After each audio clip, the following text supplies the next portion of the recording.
So welcome here to workshop 2, which is called Trust Your Body Wisdom. Once again, everybody, I am Tracy, and I'm really excited to be back with you again this week. Here's my contact information, which I think most of you guys have. And remember certainly that you are always welcome to email me anytime. But keep in mind that the participant portal is really a great way to stay in touch with me and maybe chat with other participants. And it also has tons of useful and helpful information. So I hope most of you gained some new insight into your eating habits this past week. Some of you might actually be a little surprised by what you discovered. And I'm hoping that you're at least feeling a little bit encouraged and hopeful and think that, maybe this is something that you can do. I want you to notice here that at no point in this program or during this process have I asked you to weigh in. Some of you might be really used to doing this kind of thing. But just remember here that the purpose of this workshop is to learn to eat mindfully, and that just really cannot be measured on a scale. Honestly, in fact, I would really encourage you guys to not weigh yourself very frequently during this process. And well, why is that? Well, think for a minute about the answers to these questions, right here. Well, what happens when you step on the scale? How do you feel? Like, is it helpful? Is it actually a good measure of how you're doing or what you're learning about yourself? Now, if you feel like you need to monitor your weight, then just spend a few moments thinking about maybe what might be a reasonable frequency. Or maybe there's some other ways that you might be able to measure your progress instead, and you can think about those. So last week we explored the mindful eating cycle, beginning with the decision point, why? Why do I eat? And let's go back over them again real quick. So we have why. This is the major underlying purpose or your motivation that's driving your eating cycle. When? When do you feel like eating? What's causing the urge to eat? What?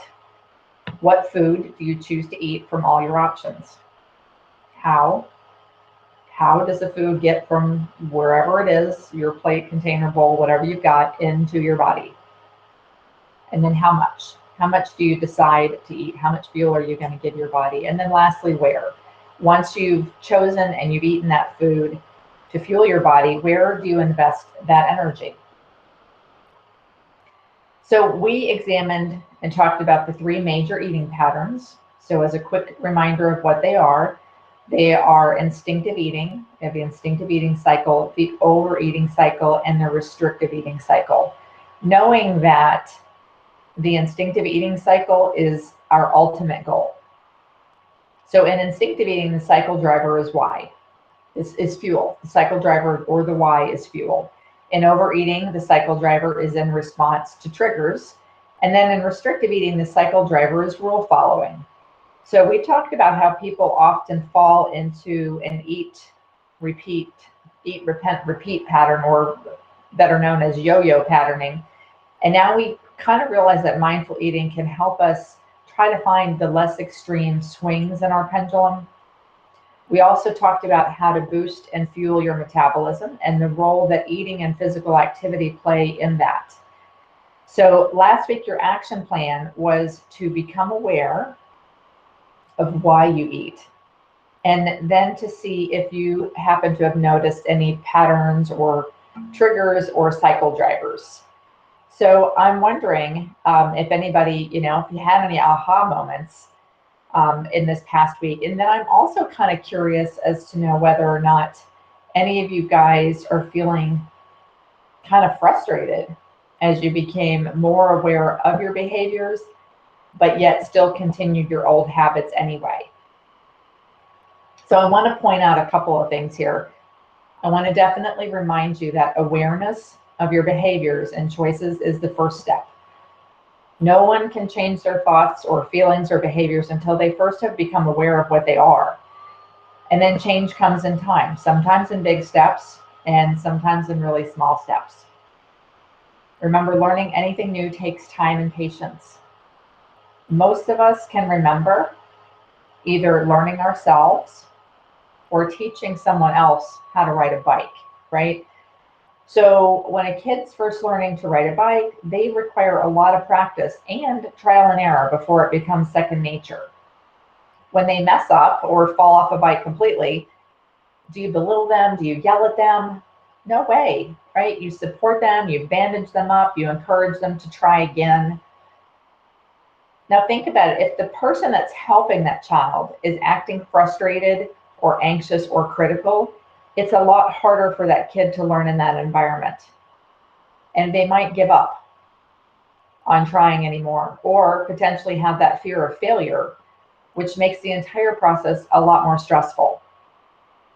So on this journey, you are your own teacher.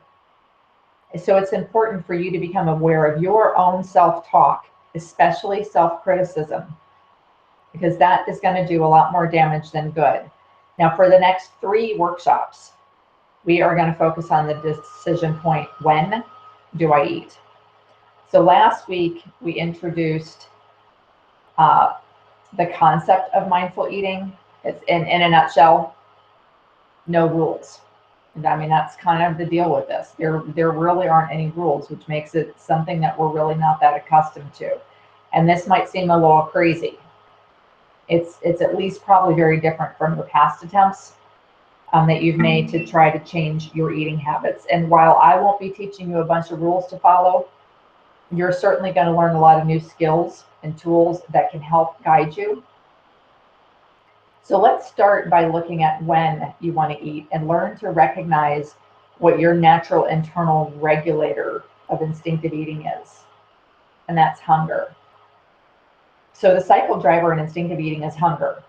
Hunger is your basic survival mechanism, whose purpose is to signal to your brain that your body needs energy and nourishment. You were born with the ability to know when you need fuel.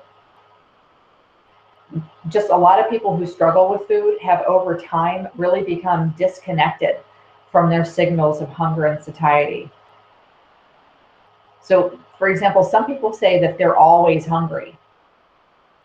I mean, is it really likely that somebody is always hungry? Or is it maybe more likely that they're confusing other hunger, other feelings, or other urges with hunger? Or on the other hand, some people say they're never hungry. Is it possible to never be hungry?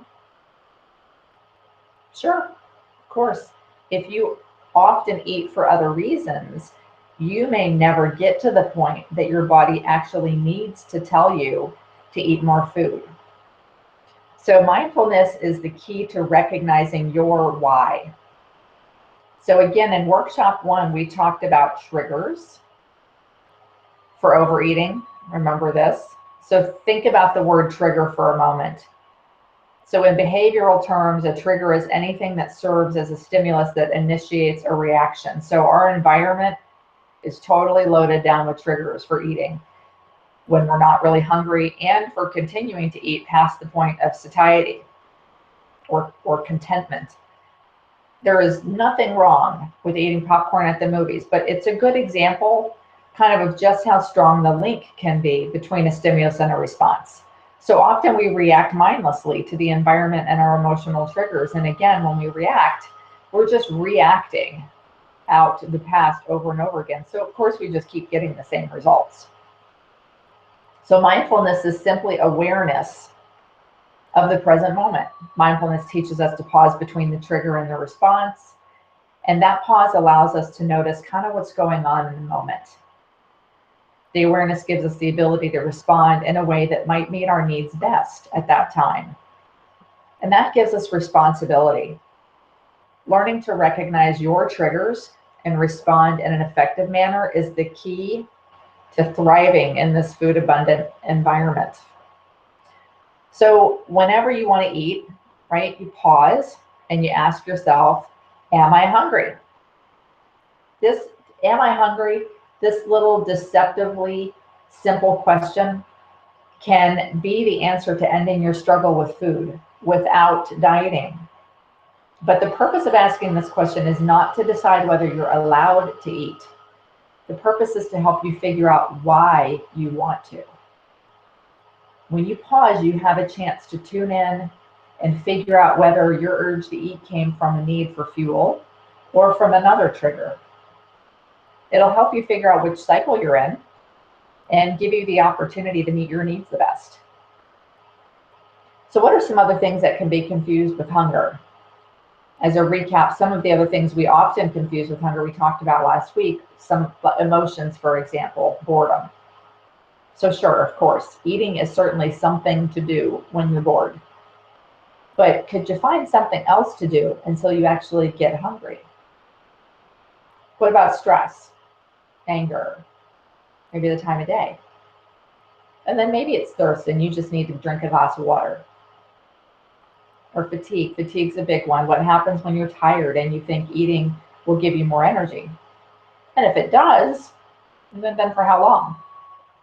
How long do you have more energy? 5, 10 minutes?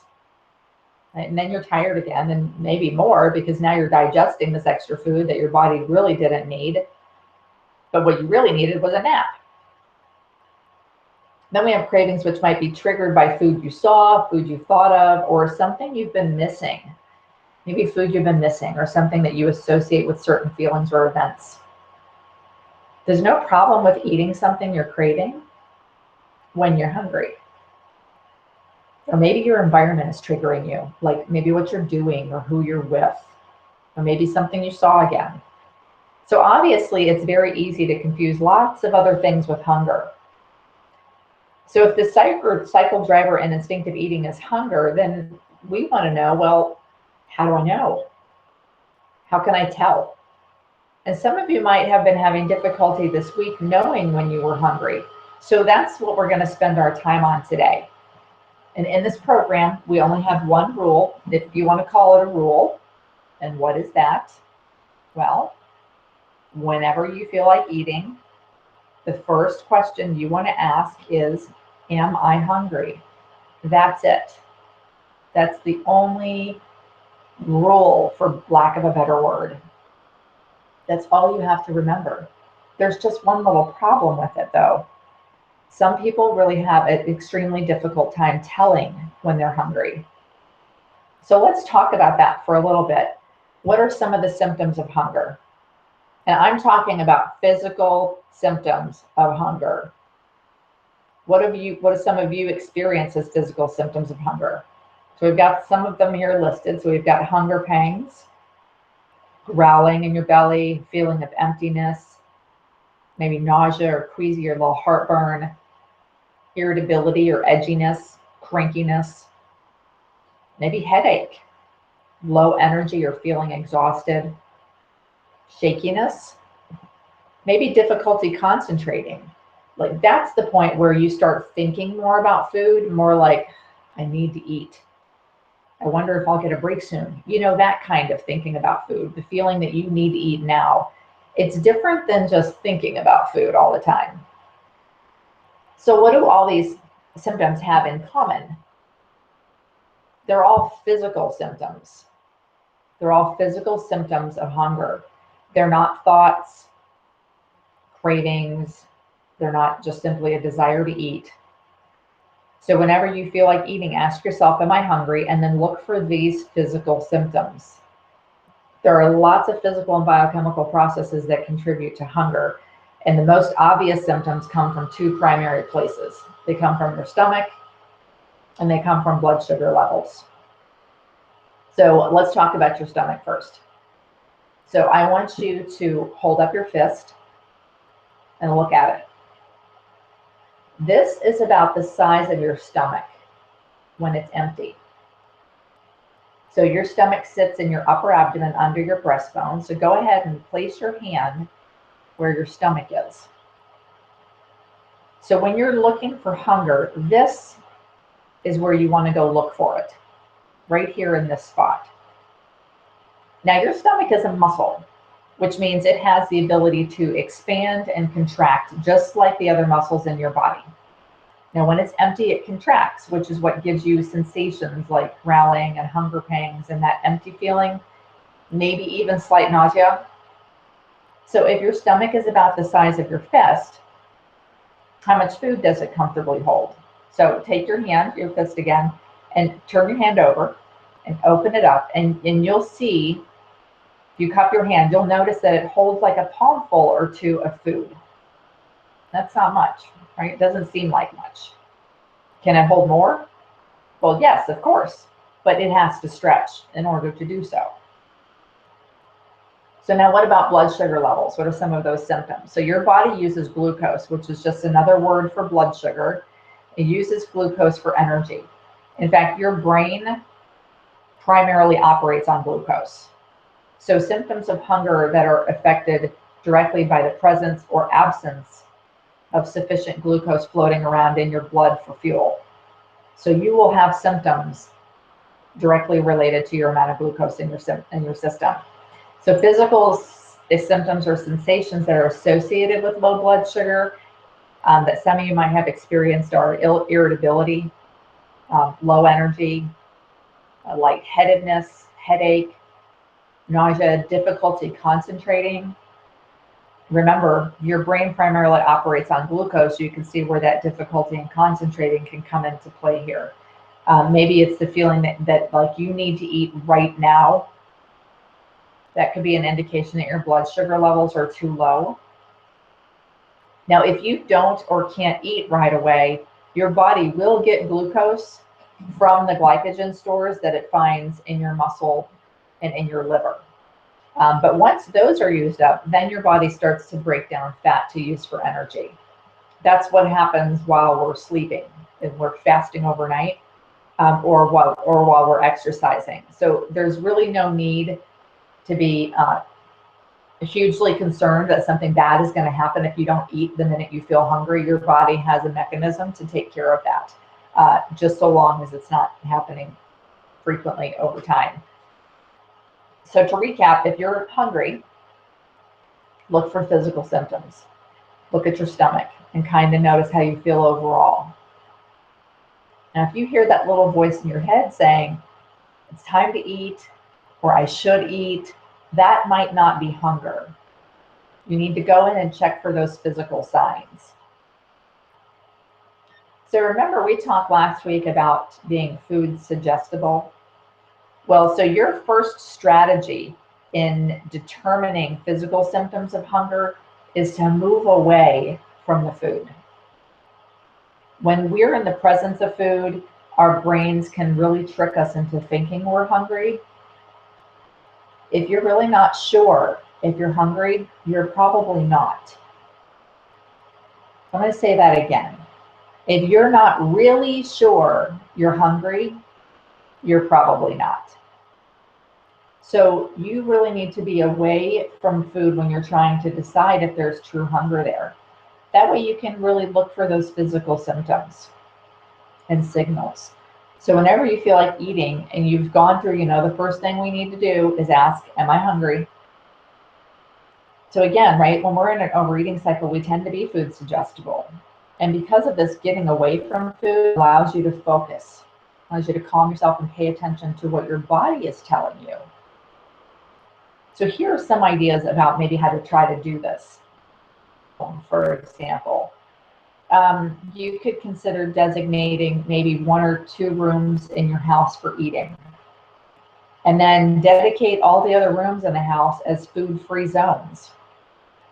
So then when you're at home and you feel like you've got this urge to eat, but you're needing to try to discover whether or not you're hungry, go to one of those food-free zones that you don't associate with eating so that you can try to determine your hunger level.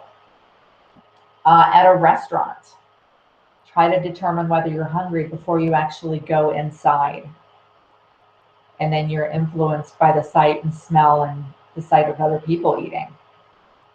If you're at a party or maybe some other social gathering, see if there's an opportunity for you to step outside.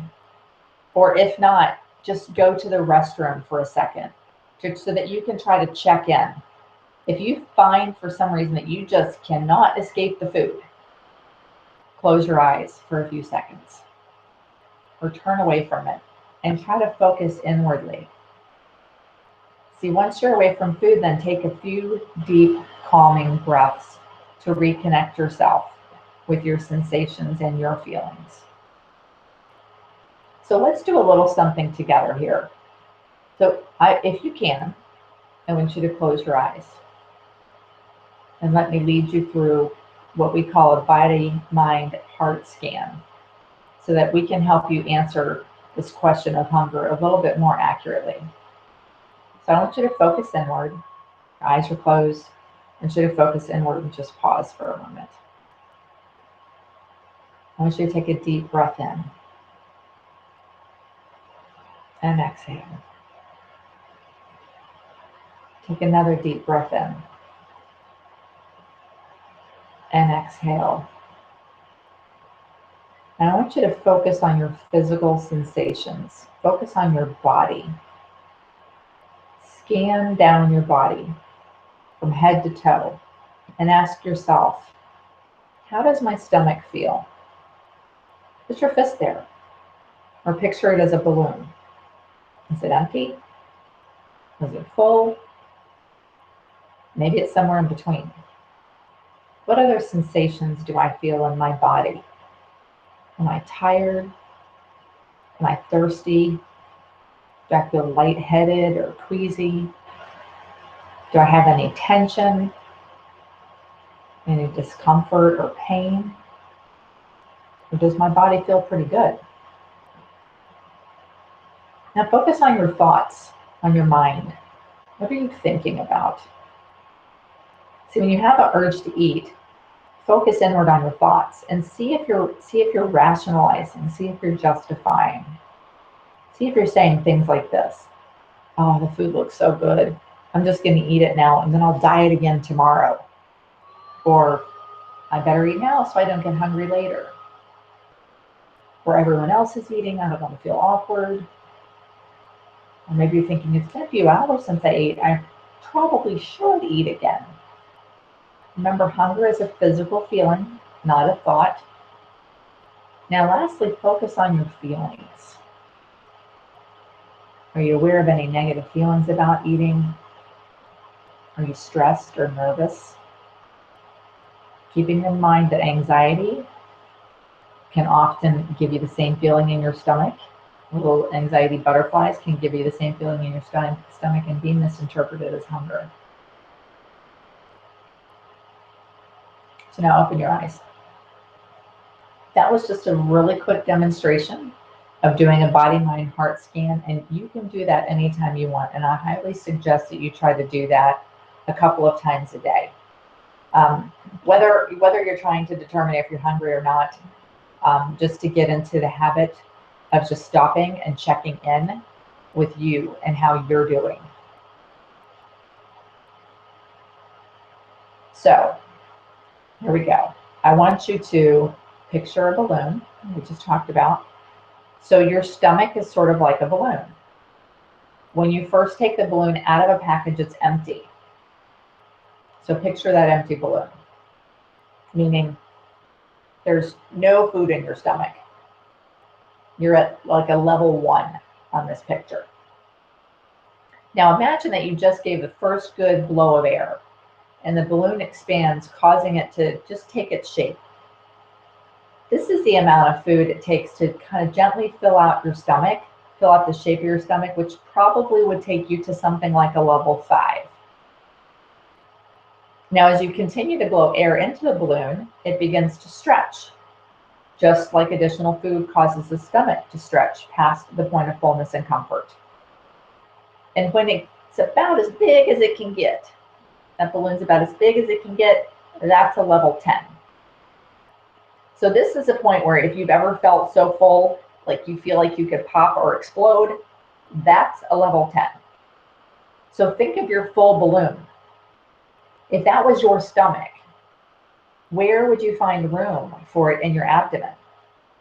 How would it feel if it were in there? You feel bloated, stuffed in there. Maybe you'd be short of breath or have heartburn. It's pushing on your other organs. Maybe you'd feel like you needed to unbutton your pants. You might feel tired or miserable, right? So we use something called the hunger and fullness scale to identify levels of hunger before, during, and after eating. So how do we use the scale? Well, whenever you feel like eating, obviously, again, the first question you ask yourself is, am I hungry? And then you go look for those signs of hunger in your tummy, your stomach, where we just talked about. And if you're hungry, then the next thing you want to know is, well, how hungry am I? So you can use this hunger and fullness scale to give yourself a hunger number. And let's talk real quick about what these numbers mean. So starting all the way to the left, we have 1. 1 is ravenous. This is where you're too hungry to really care what you eat. Now, 1 is a tiny number. So think about 1 being tiny, tiny stomach. This is where your stomach is completely empty. 2, we're starving. Here's where you feel like you have to eat now. 3 is where you're feeling hungry. At 3, eating would be a pretty pleasurable experience at this time. 4 is where you first start to experience maybe your initial signs of physical hunger. You're slightly hungry here. 5, you're satisfied. For a lot of people, this is that sweet spot. This is where you can't feel food in your stomach. Your stomach's not talking to you and you feel content and comfortable. You're neither hungry nor full.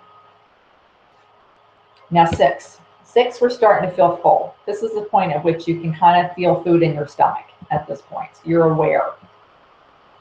7, we're starting to feel very full. Now your stomach is starting to feel a little stretched and you might be feeling a little sleepy or sluggish here. Now we're at 8.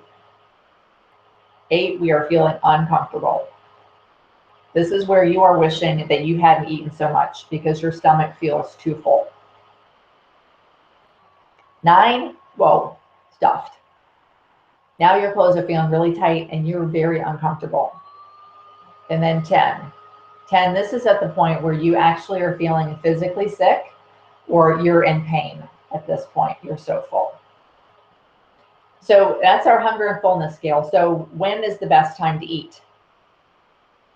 So you ask yourself, how hungry am I? And maybe you give yourself a 4. A 4. So would 4 be an appropriate time to eat? Maybe. So when might a 4 be an appropriate time to eat? Remember, 4 is when you're just first starting to get those hunger pang signs. 4 might be a good time to eat because maybe you know that you're going to be tied up and you won't be able to eat again. So you might eat a little bit then. But let's think about this for a minute. If you're just a little bit hungry, how much food do you need? Well, just a little bit, right? Now, the mistake a lot of people make is that we eat preventively. We're thinking, well, I'm a little hungry, but I'm going to be on a plane for a couple of hours or dinner's a few hours away. And so preventively, we eat. But what do we eat? We eat a full meal. And now we're what? Now we're full. Now, if you ask yourself if you're hungry and you say, well, I'm about a 2 or a 3. This is where you're hungry or maybe very hungry. This is the ideal time to eat. Because when you're hungry, food tastes really good. You know the saying, hunger is the best seasoning. So think back to a recent meal that you had that you really enjoyed. If you can think of one that you had that you really enjoyed, chances are that you were hungry when you ate it. Most likely you were. Most of the meals that we truly enjoy, we were hungry when we ate them. So what about being really, really, really hungry, like famished, starving, a level 1? What's the problem with waiting until you're a level 1? Well, you inhale the food. You don't probably even taste it. You wind up, eating stuff that you didn't even really want because you were so hungry. And when you're done, you're still not even satisfied, right? Because you just ate a bunch of stuff that you just didn't even notice. Or potentially, if you're actually trying to maybe eat more healthfully and you get yourself to a level 1, all caution may go to the wind, right? And you might wind up eating way too much. So you can go from feeling like you've never been this hungry before to feeling like you've never been this full before, and below straight past satisfied without even noticing that you've passed it. That's a 1. So, sometimes you're going to get to a 1. I mean, this is real life. That is normal. Sometimes you're just not going to be able to eat, or you have to postpone it for whatever reason. It doesn't mean that that's a huge problem, but you have to be aware that when you're that hungry, it's a danger zone. That's all. You might choose food you didn't want. You might inhale and not taste it. And as a result, you might eat far beyond what you normally would. So just be aware. If you get to a 1, just be aware of it, slow down, and pay attention.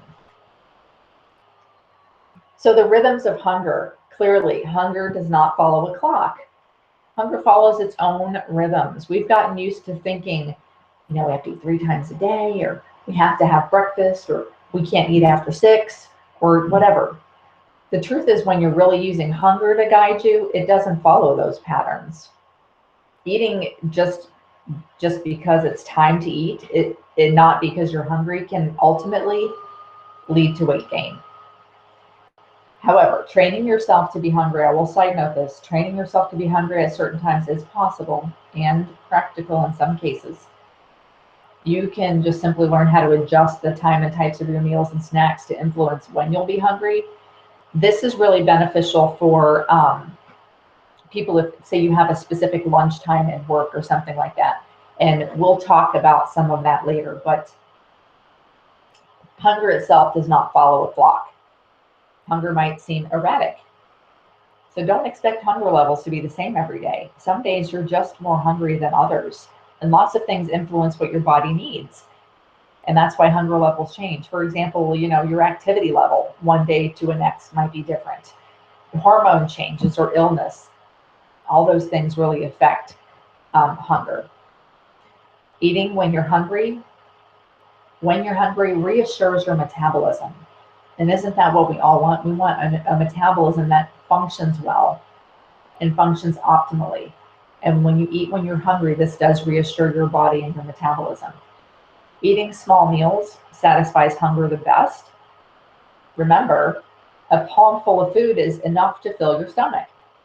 So that kind of leads us to the concept of sort of where that eat, 5 or 6 small meals a day comes from. But when you are eating according to hunger levels, you don't have to follow that as an arbitrary rule. See, when you eat small meals, you'll naturally be hungry more frequently. It all sort of happens just as a natural result. So you don't need a whole lot of food to fill your belly. But because you don't, it's not going to last forever. So you'll be more likely to eat again in a few hours. So again, if you're only eating a palmful of food, it might last a few hours, right? So this pattern fuels your body and your metabolism better then. Hunger is definitely affected by how much you ate. So larger meals obviously are likely to last longer. Hunger is affected by what you eat.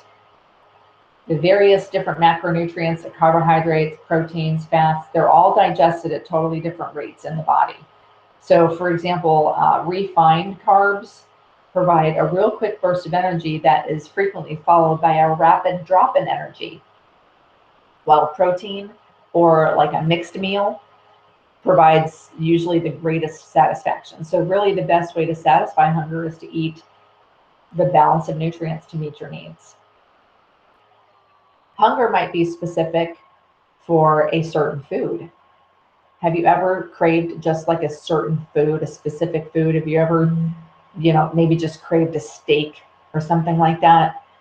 This could be your body letting you know that you need protein, or you need more iron, or you need more vitamin B, or something like that. Your body knows what it needs, and sometimes that results when you're hungry in a particular craving for something. Now remember, it might take 20 or 30 minutes to tell that you're full. And then lastly, hunger cannot be satisfied before it occurs.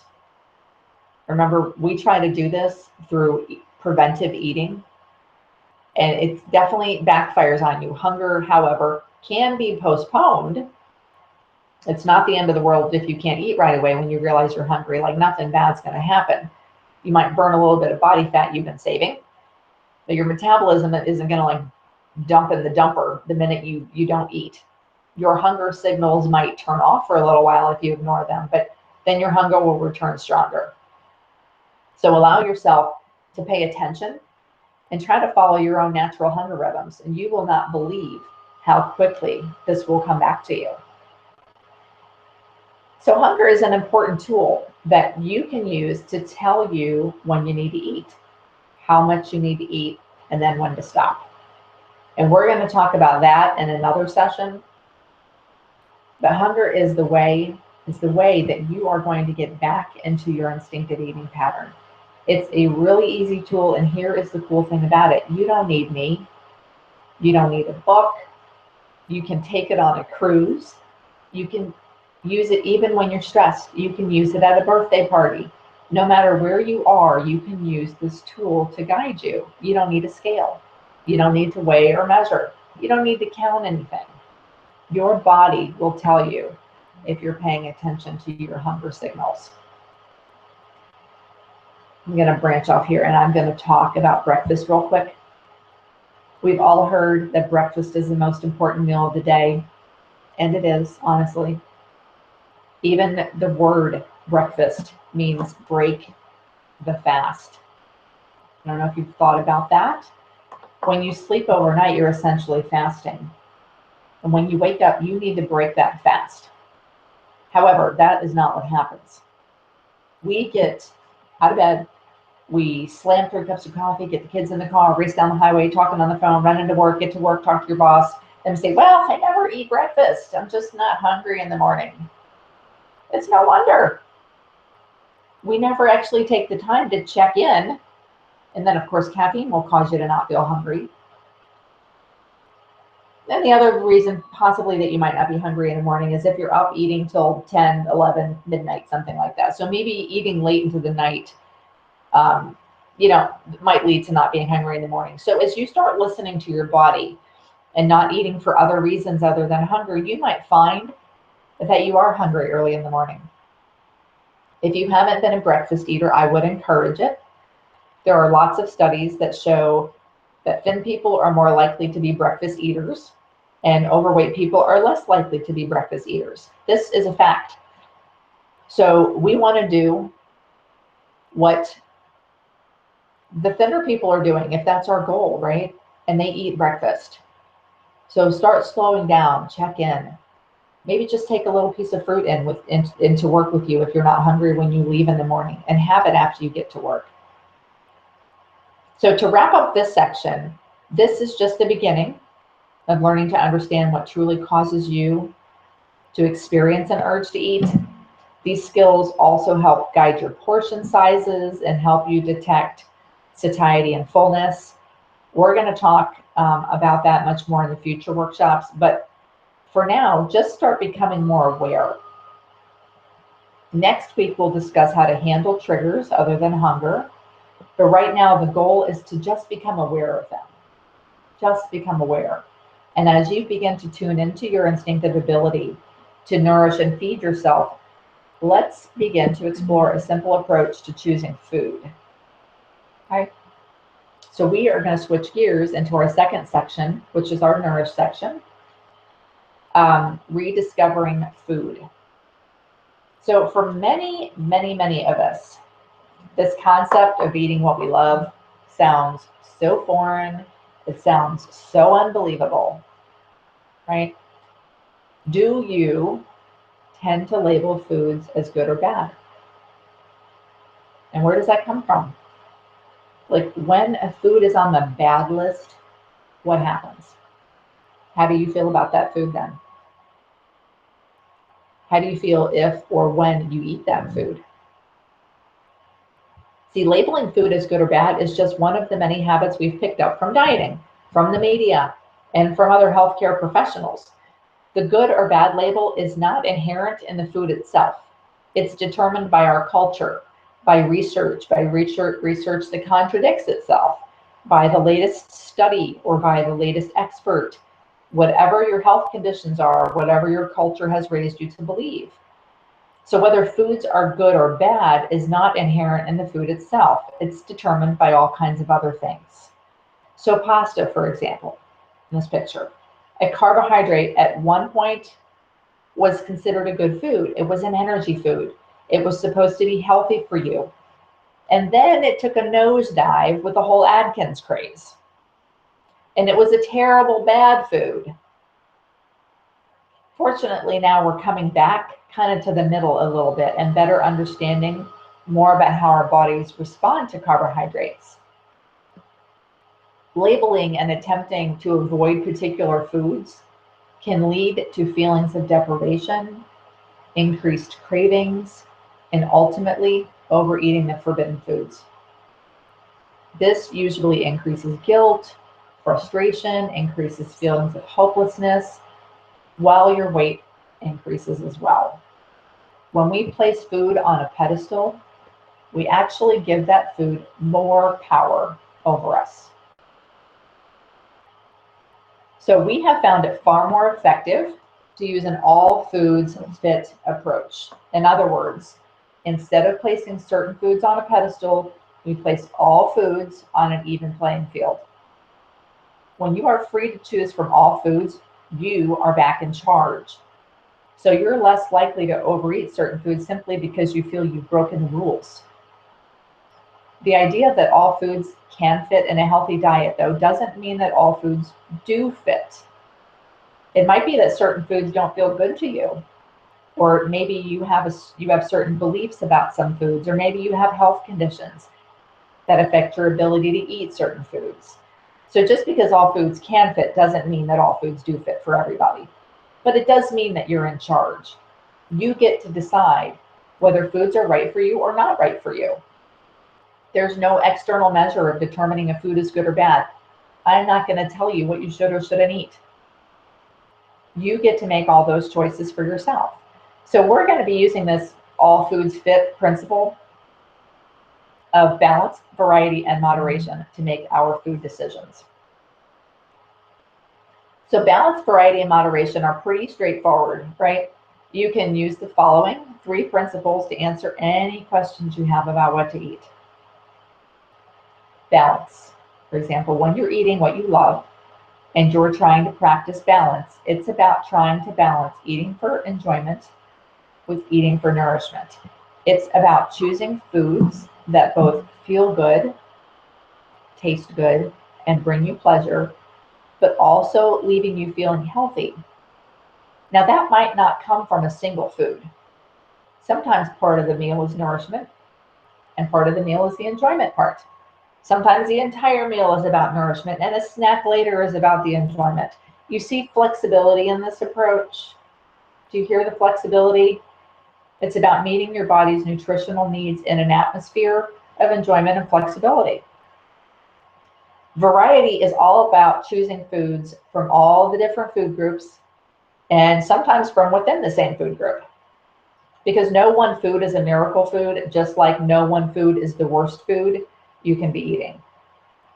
When you eat a variety of nutrient-rich foods, you're much more likely to take care of your body's needs for nutrition and take care of all those needs for micro and macronutrients and all the other things that we're going to be exploring later. So focus on eating different foods to prevent monotony, to increase your enjoyment, and to promote proper nourishment in the long run.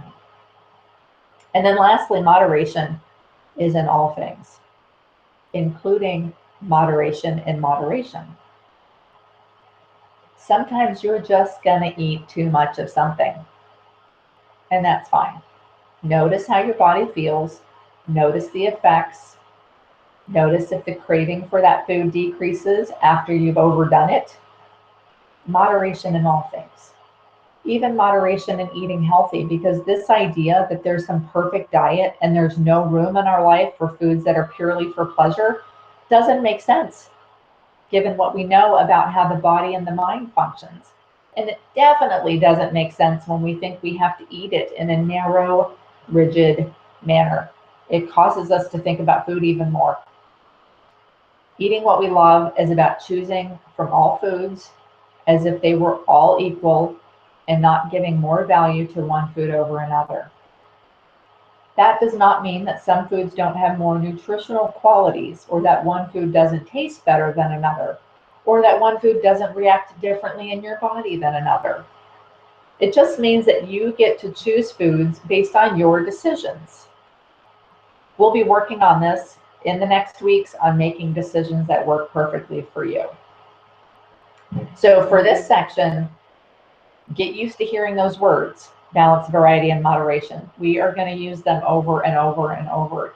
Each week during our nutrition discussions, we're going to explore those concepts further in relation to the specific nutrients and foods to give you a way of making decisions about eating that makes sense for you. So this week, start paying attention to how often the good and bad definitions pop up in your mind, and pay attention to how often the people around you, advertising and others, imply that foods are good or bad. And does that really help us make decisions for the long run? So here's our final section, our live section: change your mind. So how many of you believe that exercise is beneficial? How many of you are already exercising regularly? Now, I am going to guess that most of you believe that exercise is beneficial. Yet only some of you may already be exercising regularly. Why is there a disconnect? Why is there a disconnect between what we believe is important and what we actually do? Notice your words. Notice your negative words. Maybe negative thoughts that you might have about physical activity and about yourself. Hate, should, lazy. Words and thoughts are extremely powerful. In fact, they are so powerful that your brain will seek out evidence to prove that your words and your thoughts are right. So when you say, I'm just lazy, you will behave in a way that supports that definition of yourself, and you will end up proving yourself right. This is because of this concept right here. We call it TFAR. It means that your thoughts lead to your feelings, which lead to your actions, which lead to your results. Thoughts, feelings, actions, results. TFAR. Put that in your brain. Remember that. The goal then would be to try to develop more effective thoughts that will then ultimately lead you to the results that you're desiring. Your brain can only comprehend what it already believes to be true. So for example, if you think, I have to go to the gym to exercise, you will walk right past the stairs and stand in front of the elevator, because your brain doesn't see the stairs as an opportunity. Because in your mind, you have told your brain the only place that exercise can possibly happen is at the gym. And so your brain believes it. And so you don't notice other opportunities where you might actually be able to get in a little bit of exercise. So what do when you're struggling? See what your little voice is saying. See what your little voice is saying. And try to choose more effective language. Pretend that you're talking to your best friend or to a child. You would be more likely to be using very supportive and encouraging and creative suggestions if you were talking to a child or a best friend or somebody, your spouse that was struggling. So think about what it is that you're saying to yourself. So I'm going to give you some examples of some things that you might say and ways that you can replace it, and a couple of concepts of what they're called. So we have the I don't have time. This is scarcity thinking. How much time do you spend on activities that don't really provide any benefits? Like TV, surfing the internet, talking on the phone, being inefficient, and so on. Instead, speak words of abundance. I make time for my health and well-being. Being active and fit makes you more productive. Move exercise up on that priority list if it's not there. Schedule your exercise as an appointment. Be consistent, but be flexible. There's no space for rigidity here. You'll be too difficult. I'm too tired. That's a self-defeating thought. Instead, do several short bouts spread throughout the day, or exercise in the morning before you get tired throughout your day. And instead of I'm too tired, tell yourself, I feel myself becoming more energetic. That's an affirming thought. See, consistent exercise boosts energy levels and promotes better sleep. So it actually helps work against that whole I'm too tired thing. I don't like it. Negative thoughts. Where does this dread come from?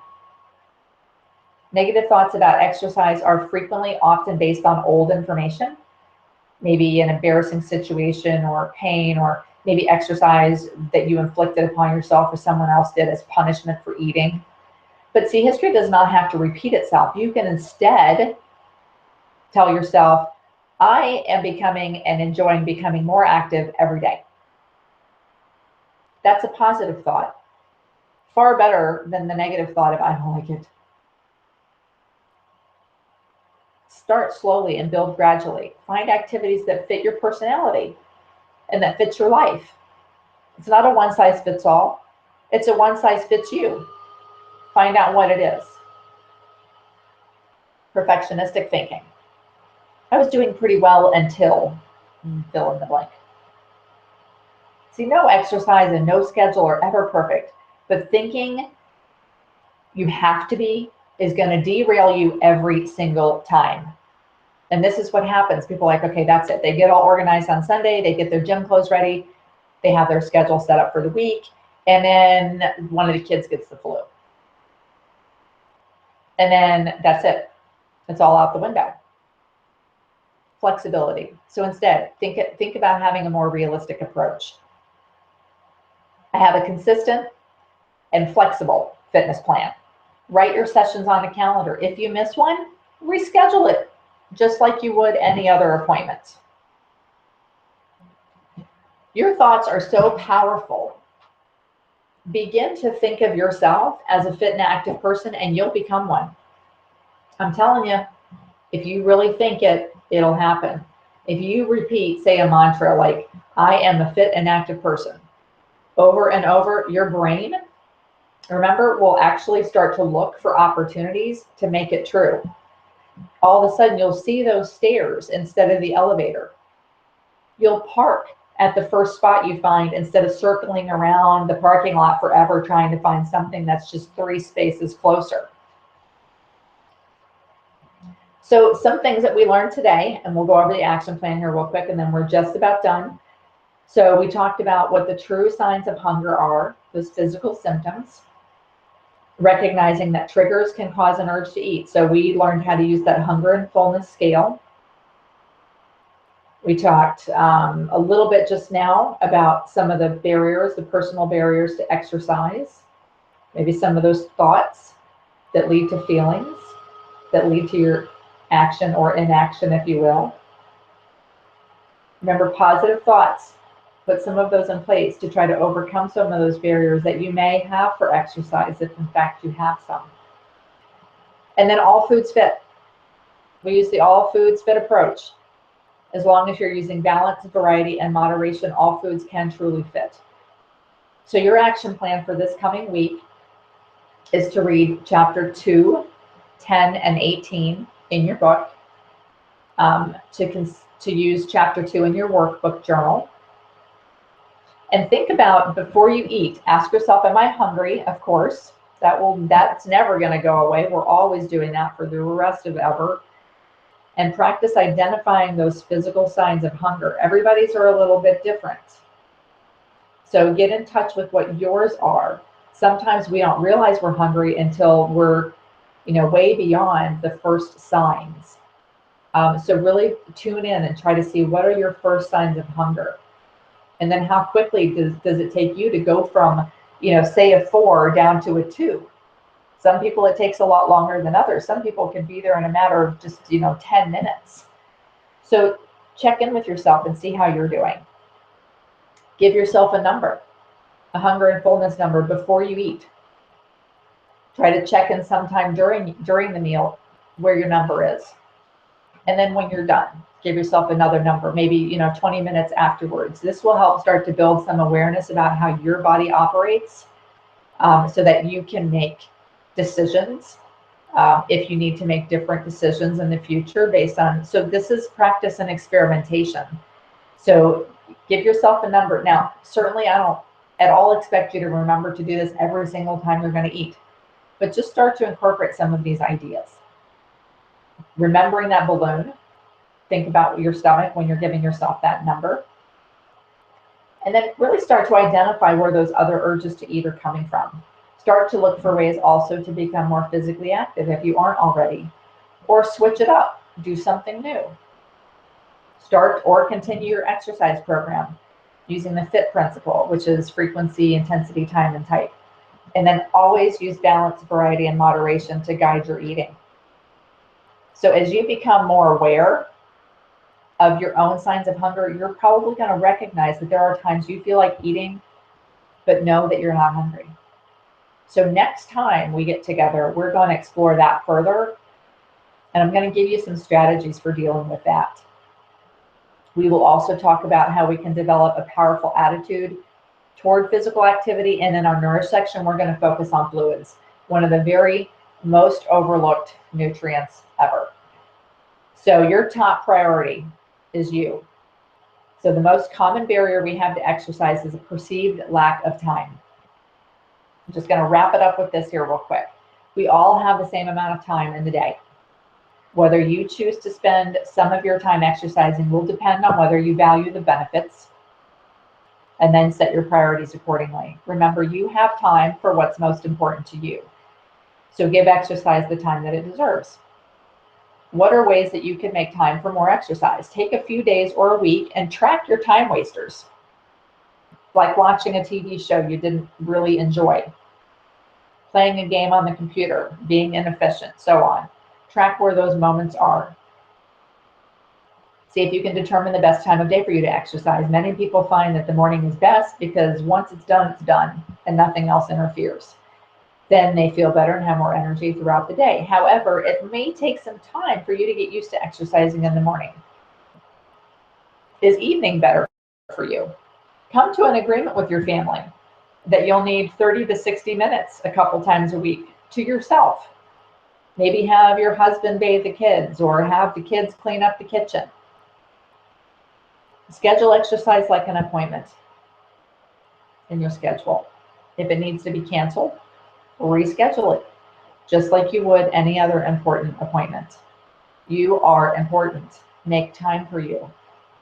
And then try to repeat a mantra that helps you keep time and life priorities in perspective, such as, again, I am an active, healthy person, and I live an active, healthy lifestyle. So that is it.